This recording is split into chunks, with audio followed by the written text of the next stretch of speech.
I'm going to try to do this very quickly before you all forget what I look like.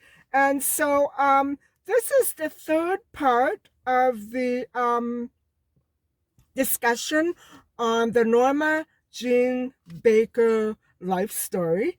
And as you know her, she is actually known better as Marilyn Monroe. But we are at the point where uh, Gladys had gone into the institution because of a nervous breakdown. That's where we left off last time.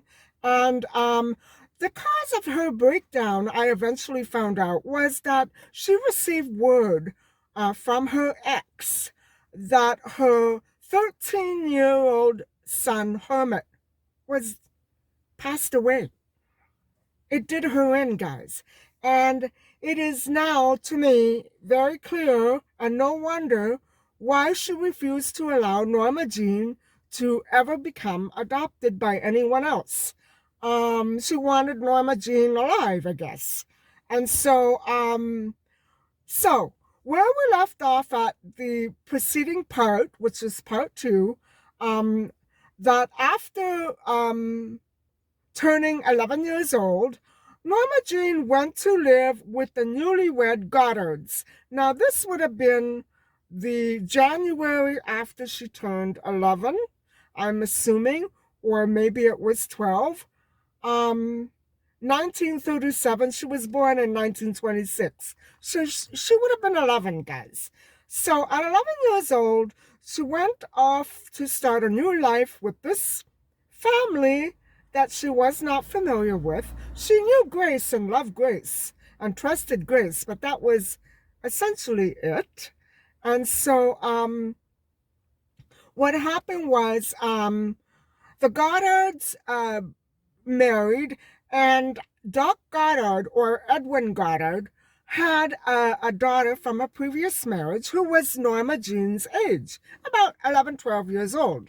And so it must have been an interesting life for Norma Jean, like an adventure. After being uh, part of the orphanage's property for so many years, and she was not institutionalized anymore. So it must have been wonderful for her at first. And but that idyllic setup did not last very long. Norma Jean went to live with Aunt Anna after encountering a situation with Doc Goddard, which was he was an apparent alcoholic uh, pedophile, guys, who drunkenly made an advance, not at 11 years old, at 13, 14-year-old Norma Jean one night. And so that would not have been the first time that Norma Jean was exposed to such kind of abuse from a father figure. And now, various sources, literary, digital, they don't mention this unfortunate and unpleasant experience. And so I'm not saying that Roger Baker is a liar or embellishing. I'm simply saying that he has a detail that some other sources leave out, and I don't know why. And so it could be, um, we have to wonder, was it a studio stunt to make Norma Jean more vulnerable in the public eye, or was it really true? And so I think, guys, I think it was true. I think, it would explain definitely the subsequent and sudden break from Norma Jean and Grace. Unfortunately, because it would have been awkward for Grace, right? Must have been horrible for Norma Jean, especially to go to school. As she started out junior high with BB Goddard. That must have been awful. And so, think about that. And so, guys, this is why I'm going with the Roger Baker biography. I am going to scour through the other editions that I have of Norma Jean's life, but I really like the details that Roger Baker includes. And so I'm not sure if he's biased because he may be related um, to her or maybe one of her other relatives. I'm not sure what the connection would be, but I like going by this biographer's facts, and so turmoil in those early months with the Goddards made a very deep and lasting impact on young Norma Jean. And so here's another example.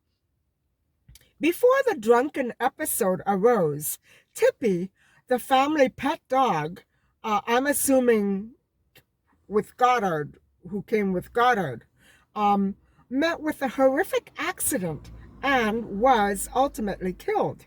And so, again, sources are not clear. Some sources indicate that it was run over by a vehicle. Others claim the dog was attacked by a neighbor with a shovel instead. And so that's a pretty big difference. I'm wondering if this again is a studio stunt to make Norma Jean more sympathetic. They did it with Jean Harlow. Uh, I don't know. This is the problem with sources. There are no records, right? There's not going to be a record about a dog that died in 1937. There's not, guys. Um, even had they been digital at that point, it would be difficult to find out which dog was which. No, we don't know what happened. So the death, however, of Tippy, in whatever case and manner he died, made a very huge impact on Norma Jean, and her role in a movie that she later starred in with Clark Gable. And it would have been Clark Gable's last film because he transpired before it was actually, done. And so I want to impress upon you the agony Norma Jean must have felt on not being able to confide in in a mother figure. You know what I'm saying? Because Grace would have been a direct conflict of interest in this matter between Goddard and Norma Jean. So, what I see in this man reminds me of a case that we reviewed months ago of Christine Jessup and her sitters, Heather and Calvin Hoover, who doted on Christine. Well, Heather doted on Christine, but not Calvin. And so Calvin subjected Christine, very little, she was just a child, to horrific and fatal abuse and went missing for months before she was found. And so, guys, I don't say that Goddard was as horrible as that, but I do actually think that just as in Calvin Hoover's case, Calvin wanted to control his wife. He wanted to exert extreme control over his wife and all of her affections. And goodness knows she may have had other friends that he didn't want her hanging around. And so he saw Christine Jessup as a way to humiliate and torture and destroy Heather Hoover. And so he did away with Christine. And so, but what I'm trying to get at here is not that I think Goddard was a murderer. No, what I'm saying is he was horrific. He was very. This would have been violent, even though it wasn't physical violence. A very violent attitude, by a man who wanted to exert supreme control over his wife, and he did it through Norma Jean. And so, what he ultimately ended up doing, guys, was he destroyed the relationship between Norma Jean and Grace, a relationship that it took years for Grace to solidify, establish. Little Norma Jean had nobody. At this point, she's very lucky that she had Anna Lower. And so, anyway, let's go on with the story.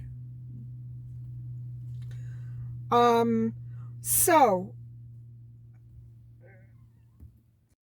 guys, my opinion is that I have no other opinion to draw from this. It's very clear to me that Goddard was absolutely mentally abusive and did compete with Norma Jean for Grace's affections to control his wife. And so at this point, the orphanage would have intervened and removed Norma Jean from the Goddard's custody. And so Goddard destroyed the security of Norma Jean's world and everything that Grace had desired. Part of her was her dream to make Norma Jean a happy child. She probably felt very sympathetic toward Gladys and Norma Jean. I would have too. I'm sure I would have taken Norma Jean home for the weekend if it were me, while she was in the orphanage. And so Goddard ruined the girl's relationship with her mother figure, Grace, and ultimately Goddard did accept a job offer out of state in West Virginia. And so this is another reason why Anna came to Norma Jean's rescue and had her settled in for at least a year. Now, I imagine that this would have been probably around the time that Norma Jean was 15. 15. So I'm not sure exactly how old she was when this incident occurred, but I'm still trying to find information on it. So anyway, by the time she was 15, she was living with Anna. Let's put it that way. However, Anna could no longer care for Norma Jean, who was at that time that this change was occurring. She was turning 16. Now, what happened was Anna was not well, and so I guess even the finances were being drained. But Anna was in a beautiful West Hollywood house, and she could provide for Norma Jean. But I think because of her illness, I guess it was too difficult for Anna to have a peaceful and easygoing relationship with a young teenage girl who was probably all over the place, going to parties and dances. And so what happened was, guys, something else, not that bad, but something I don't like. The Goddards then arranged a marriage with a 21-year-old man. And his name, I believe, well, this is what I'm going to call him. I'm going to call him Jim. Now, I don't know how to pronounce the last name, but I'm going to pronounce it Dougherty. And so his first name was Jim. And so it is, guys, a marriage that I highly disapprove of. I don't approve of any marriage between a child and a man. And I know that things were different then. Look at what happened with Jean Harlow. Things were different. You don't marry preteens off just for the sake of it being convenient. It doesn't work out well. And I'm going to tell you why right now. Norma Jean, so what happened was Norma Jean and Jim got married immediately after Norma Jean's 16th birthday on June the 19th in 1942. And so Norma Jean was a high school dropout. It seemed as though she and Jim, however, were wildly in love and in wedded bliss for 2 years. Well, they couldn't have been in love if it only lasted 2 years, guys. So, go figure. So after Jim joined the Marines and went overseas in 1944, Norma Jean, she must have felt entirely abandoned again. She took on a job for $20 a week in a defense plant. Now, this was wartime, right? And so a photographer there soon discovered her right at work. And Norma Jean then realized that her Hollywood ambitions could never include being married as a teenager. She was by then 17, 18. And so she became a model and pinup girl instead. And needless to say, she and Jim divorced in September 1946. And the rest is history. And so I'm going to cut it off here. Um, I don't want to go on much further because there are a few things that I need to check out first. And I want to make sure I get it right. So, yeah, that's it for tonight. And so it is unfortunate that we don't have the capacity to go back into the past and check out facts. You know, who was Norma Jean's real father? No matter what it said on the birth certificate, we won't ever know for sure because we never did the DNA, right? It's not like they took DNA out of a father and said, okay, in 50 years down the road, we're going to need this. No, they never did that. It's unbelievable. Norma Jean became obsessed with the idea years after she became an actress. She thought that she might be the daughter of Gifford, an actor, and she tried to talk to him and he wouldn't have anything to do with her. Maybe because he realized it wasn't his daughter and he didn't want to get involved. I don't know. But Norma Jean was, I remember doing a little piece on this when Julia Wendell was claiming to be Maddie McCann. And certain children who have that pattern, they're like abused or they're displaced. They think they're adopted or they think they're a missing child. I think this is what Norma Jean obviously went through because she knew she had a mother. She knew who her mother was, but she didn't know anything about her father. So that's why I'm saying, guys, it's not only that we can't check out these facts properly and efficiently, um, even because one of the fathers that was allegedly, who fathered Norma Jean, was supposed to have died in 1929 and then again in 1980. And so it wasn't for anything. How do I say this? There are so many reasons why we can't go back and check out these issues.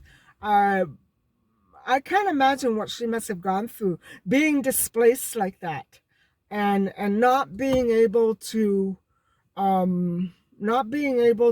ever get any answer or solution, any closure to the questions that kept going on about her birth, about her genes, her genetics, her biological, father.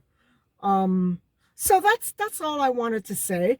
Sources for the Marilyn Monroe biography are a problem. They are a problem. Not so much for Jean Harlow, because we knew about her family story and all that. We didn't know all the details, but um, there were some details about Jean Harlow that escaped us, like the situation that went on at camp.